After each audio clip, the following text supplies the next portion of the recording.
this magnificent day that you've given me and all that are here. I thank you that you are a forgiving Father, a loving Father, a Father that saw fit to bring me into a new day. I thank you that you did not take me at face value and do away with me. I thank you that you have given me a roof over my head, a loving spouse, a steady income, and reliable transportation. I thank you for those things, Father. I know that there are times when sometimes I ignore the fact that you have given me these things. And Father, I ask for your forgiveness. I take none of them for granted, Lord, because I already know what all of it looks like. I know what it looks like not to have a loving spouse. I know what it looks like not to have my own roof over my head. I know what it looks like not to have reliable transportation. I know what it looks like not to have steady income. So I am so very grateful that you have blessed me with these things, even though I more than likely don't deserve them, because let me correct that, Father, because you are my Father, and everything that you give me is good. Everything that you have predestined me for is good. And even when I don't believe that I deserve them, you say that I do. So I thank you for that. Father, I ask that you touch, heal, and deliver those that need your special touch, healing, and delivering. We have those that are suffering from depression. We have those that are battling with cancer. We have those that are battling with mental illness and financial hardships. We have those that are battling with homelessness and alcoholism and many other addictions, Lord. And I ask that you touch, heal, and deliver each and every one of those. You know who is on my prayer list, Father. I will not speak each name out now here, but you know each and every name that is on my heart and on my prayer list. So touch that mother. Give her the peace and the confidence that she needs to continually rely on you as she is there to support her son while he battles cancer. Touch that son, Lord, as he deals with this battle once again, as young as he is, Lord, and believing that his whole life is ahead of him, and then he's hit with this diagnosis, and then told that everything is all right and has to battle with it once again. Touch, heal, and deliver those who are dealing with children that are incarcerated for what are truly false charges, Lord. Touch those that are dealing with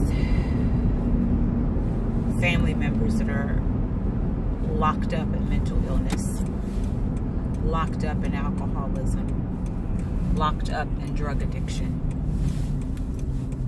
locked up, not just physically behind bars, Lord, but mentally, emotionally, and spiritually locked up. Lord, I thank you because I know that each and everything that I have asked you for is yet already done, because I have asked these things in the name of my Lord and Savior, Jesus Christ. And it is so. Amen. Good morning, good afternoon, good evening. Whenever you are watching this, I truly appreciate you. I really, really do. I am so absolutely blessed this morning. So absolutely blessed. I'm blessed every morning, but I'm absolutely blessed this morning because I realize that I am. I realize that without God, I would not be here. I can't do that just yet because I've got the phone right at the vent. But I am so absolutely blessed and grateful this morning. Something that, and I haven't really done, and I'm being transparent about this, I haven't really yet done a detailed research on it just yet, but I will because it's still weighing on me. But something that hit me either Thursday, no, it wasn't Thursday, I think it was either Wednesday, I think it was Wednesday or Thursday, but I want to say Wednesday, hit me last week about people mourning those things that are not dead. They're not dead. And it's quite ironic that it was also Holy Week, and we were rolling into Good Friday, and then into, you know, Resurrection Sunday, Easter Sunday, and how the angel came to the women and said to them, "Why are you mourning the living? He is not there. He is alive. Jesus is not dead." This is in the Bible, and of course I will do my best to put the scripture there. But that thought led me to that. But what led me to that thought was the fact that I have a dear friend whose husband, and I thank God that he has touched his body, and that I enlisted additional prayers from my sisters in the spirit.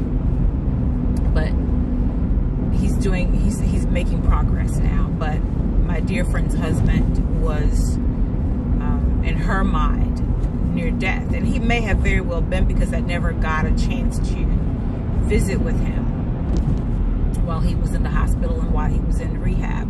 I never got a chance to visit with him. But her demeanor, and I know that she's concerned about her husband, and she had every right to be concerned about her husband. I know that she was upset with the way things were going. She was upset with the medical staff that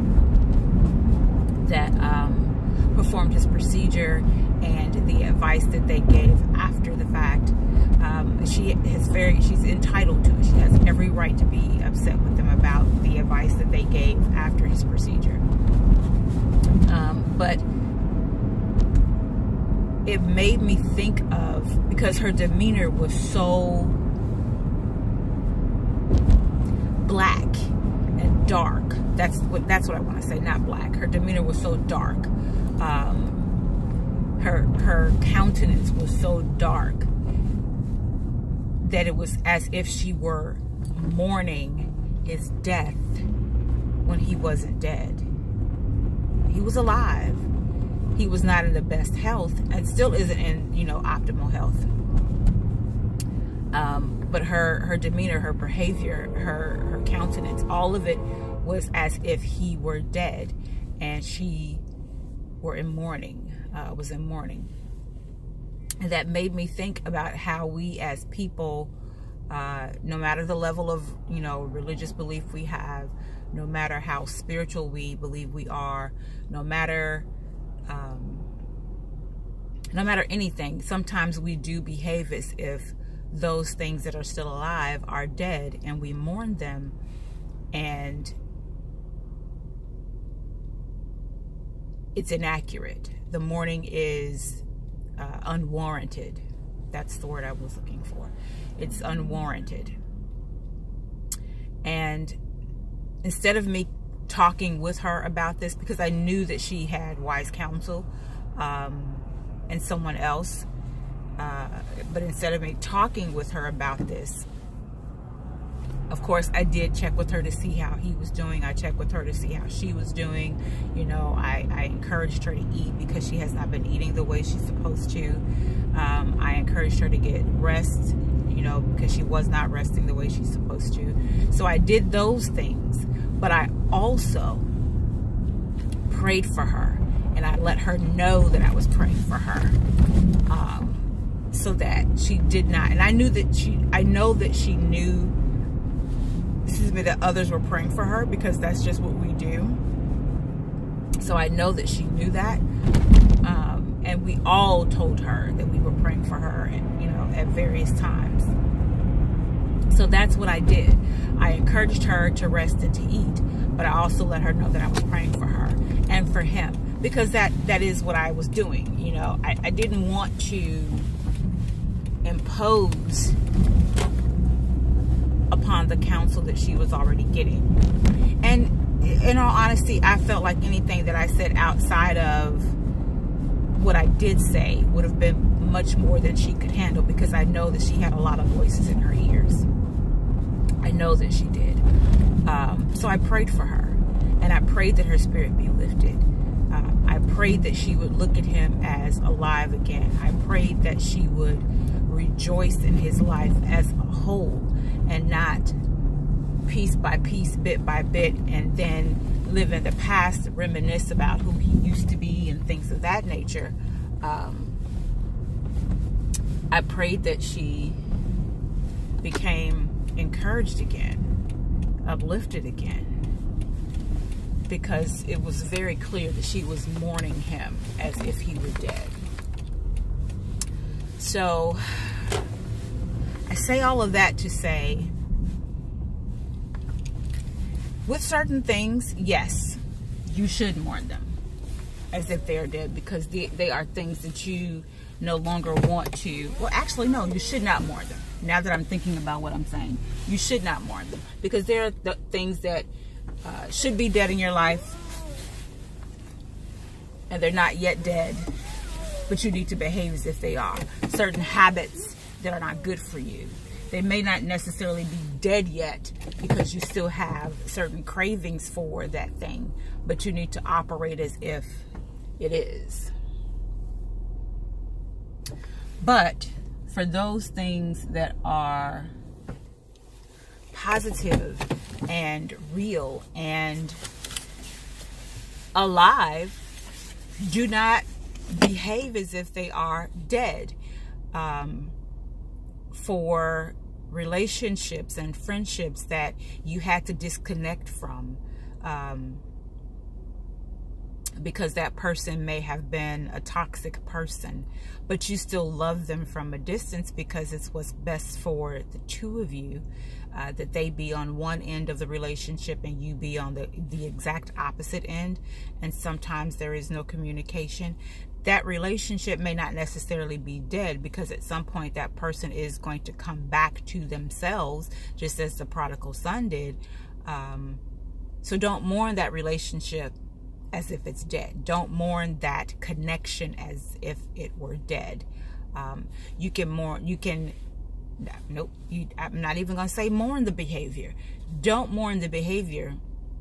Embrace the change that's happening in the relationship, the maturity that's coming about, and not just in the person that you had to disconnect from or distance yourself from in that time frame, but celebrate it. Celebrate the maturity. I'm struggling with the words that I want to use specifically.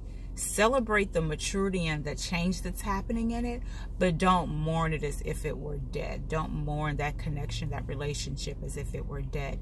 There are some relationships, like I have one right now, that I am distancing myself from because that person is refusing to do the things that are beneficial to them. But I'm still connected to that person, and I'm still loving that person, and I'm still praying for that person. And I am embracing the growth and transformation that's going to happen in this space that we have between us at this point. And I will continue to love and pray for them. But they're still alive. They're still a part of my life. They're still connected to me. So I will not mourn them as if they were dead. That man that is sloughing off of them, that man that is dying in them so that they can be a better person, I'm not even mourning that, because I need it to be. Poor baby, he's so confused about what gate to go through. Sorry for that. I'm not mourning them. I'm not even mourning that behavior. I'm celebrating the fact that that transformation is taking place. I'm celebrating the fact that that transformation is indeed taking place. And when they are ready, we will reconnect. And not just them, myself as well. I can't look at it as a one-sided thing. There are some things that need to happen within me while we are apart, so that when we get back together, we are the people that we need to be excuse me, at that moment of reconnection. So stop mourning people that are very much alive as if they were dead. it pays no benefit to you. It pays no benefit to you. I hope that makes sense, and I'll probably elaborate a little bit more later in a different video, once I do a little bit more research and trying to better explain it, because this video is already 15 minutes long, and I did not intend for that to be. But with that, peace and blessings. Remember to walk in your purpose.